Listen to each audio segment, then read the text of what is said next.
Good morning guys! Welcome to my vlog!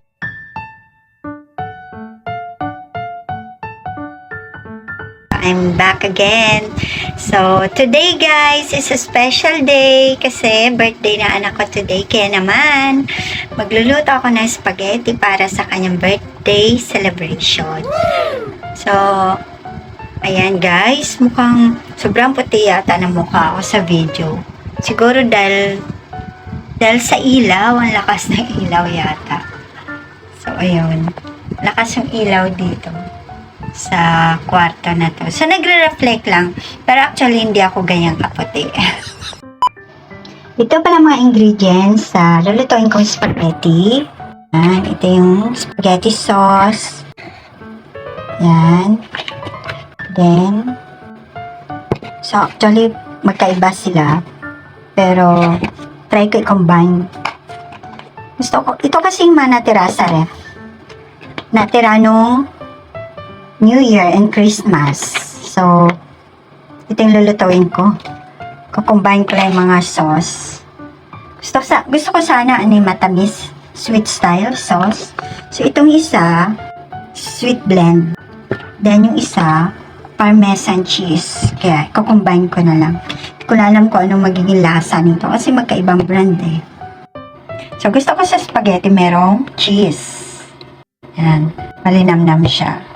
Tapos, ang lalagay ko naman na meat is Argentina corned beef. Malasa. Nakakadagdag siya ng lasa dun sa spaghetti sauce.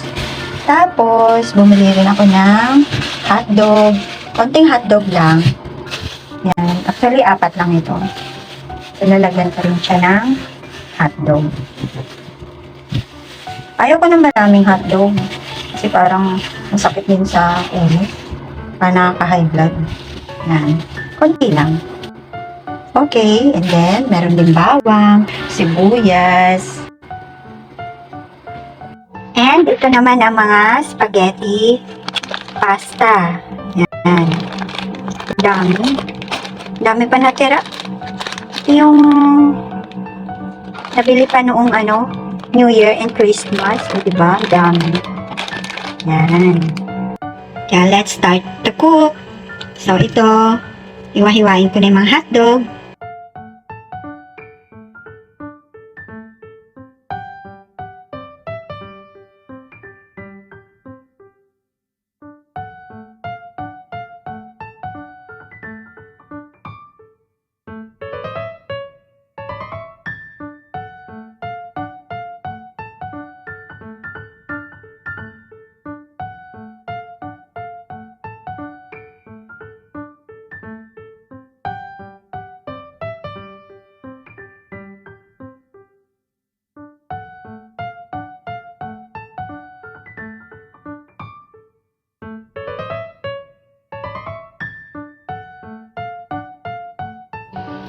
And yung cheese naman.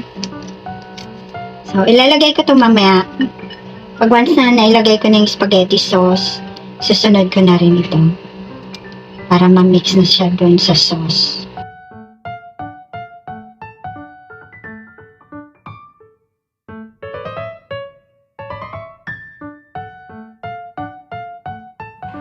Start na ako mag-isa ng bawang. Konting oil lang nilagay ko. Kasi ma-oily na rin yung corned beef. Ayaw ko na maraming oil. Tamang oil lang. Kasi yung corned beef, ma-oily na yun. Yan. Pag-golden brown ko lang yung bawang. Gusto ko brown ng bawang. Mas malasa kasi siya pag brown na brown ng bawang. Next, sibuyas.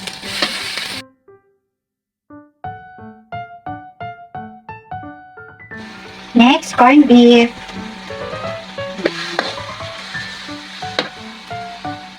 Gusto ko gisang-gisa yung corned beef. Yung lutong-luto siya. Parang toasted.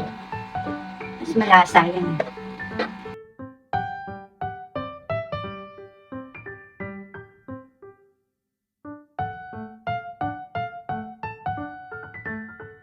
Lalagay ko na yung hotdog. Ito yung pinaka-favorite ng mga bata. Ito Hindi happy ang spaghetti pag walang hotdog. Parang hindi complete. Na? Talagang favorite ng mga bata pag kumakain ng spaghetti. Ayan.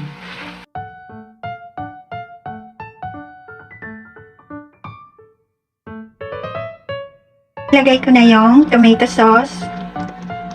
Spaghetti sauce. Then, cheese. Mix lang. My favorite cheese. Gusto ko talaga yan.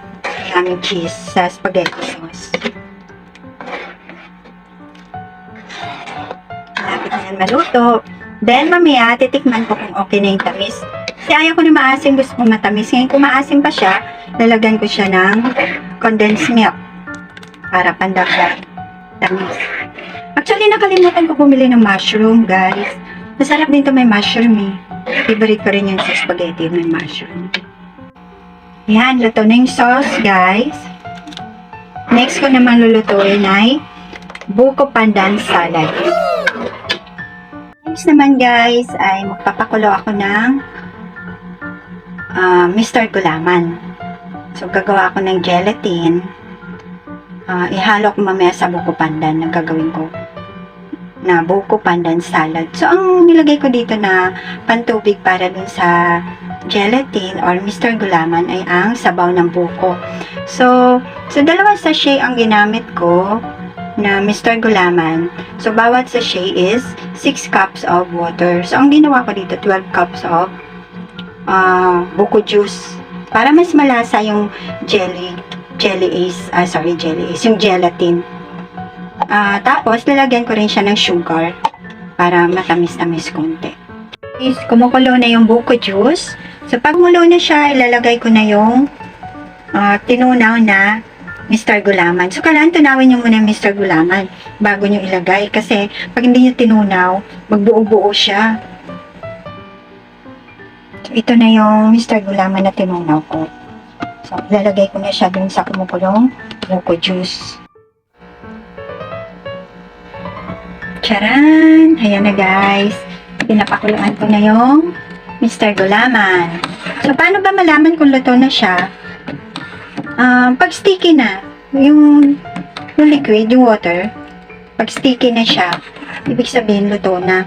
So, pwede mo na siyang puhulmahin. So, katatapos ko na lutuin yung spaghetti. Ngayon naman, ang gagawin ko naman ay gagawa na naman ako ng buko pandan salad. So, ito ang mga ingredients. Merong kaong, nata de coco. Since hindi siya magiging buko pandan salad kung walang buko, di ba? Ito ang binili ko na buko. Yan. So, 40 pesos na lang siya, di ba? Kasi dati nasa 60 pesos siya actually. So, ayan, ganyan kadami. Na buko. So, malambot lang pang salad lang talaga siya. Tapos, meron ding siyempre, nandito naman yung mahiwaga kong basket. Siyempre, lalagyan ko rin siya ng cheese. Yung natirang cheese kanina, diba? Eden cheese. Masarap din sa salad to. Parang yung lasa niya parang medyo malat-alat konti. So, depende sa inyo kung gusto niyo lagyan na. Then, meron ding all-purpose cream. Yan, lalagyan din yan para maging salad talaga. Kapag kulang, dadagdagan ko pa ng all-purpose cream. And then, syempre, meron din, para maging matamis, meron din condensed milk. Yung natira kanina sa spaghetti, diba? So, yung ginawa ko kanina ng gelatin, ito na siya. Charan! Yan. Hindi siya ganong kita. Ayan, ang dami, diba? So, hiniwa-hiwa ko na siya, naging gelatin na siya, diba? Hiniwa-hiwa ko siya, maliliit actually. Maliliit. Huwag masyadong malalaki. Yan, maliliit lang. Kasi, pag accidentally nang nalunok mo siya, naku, nakaka-choke ng throat. What if, di ba, nakalimutan mong nguyain, bigla mong nilunok, di ba? So, delikado. Usually sa mga bata, di ba, hindi marunong kumain, bigla na lang lunokin, mga 4 years old. So, at least, hiniwa-hiwa ko na siya na maliliit. Di ba? So, ayun, ang daming, buko pandan salad. Ay, sorry. Ang daming gelatin. Ayan. Ang daming, Mr. Gulaman ang ginawa ko. So, masarap din siya sa buko pandan salad. Plain lang yung kaong. Huwag natin ihalo ang tubig niya, yung syrup. Sobrang tamis yan eh. Diba? Naka-drain lang siya. Di-drain lang yung nata. Okay, sama-sama na. Nata di coco and kaong. See? Diba? Ang dami na nito. So, let's start. I-mix na natin ang mga ingredients sa buko pandan salad. So, ang unahin ay yung buko. Buko flesh. Yung laman ng buko. Yan. So, ang dami. Oh, ang dami nito.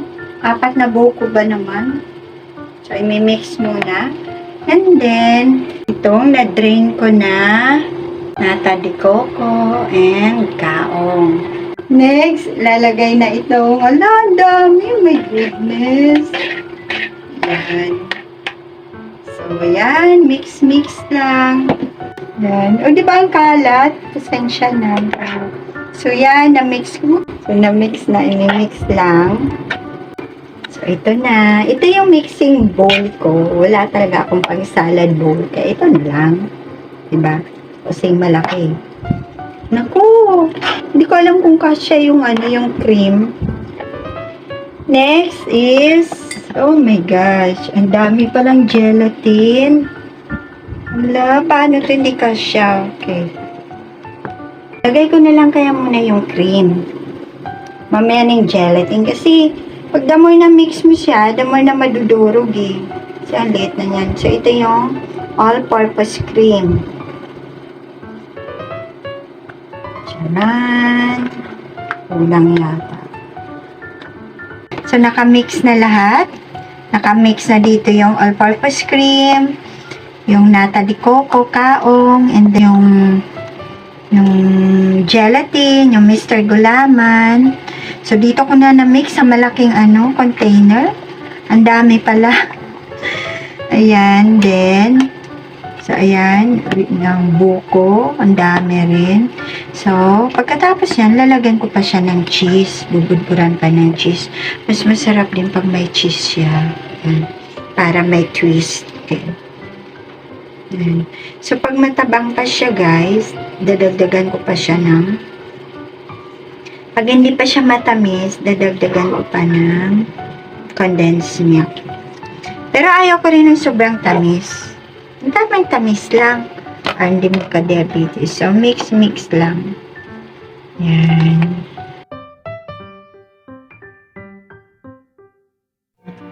Ayan guys, lalagay ko muna sa ref para lumamig. Then, mamaya pwede na kumain.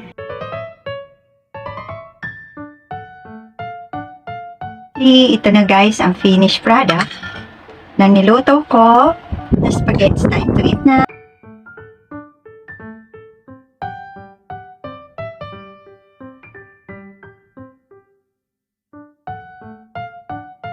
Next naman ay yung salad.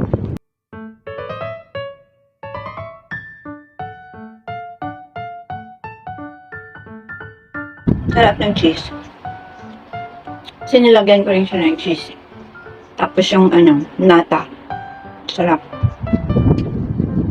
Kasi para siya makunat-kunat. Thanks for watching guys. Kain muna ako. Thanks for watching. Bye.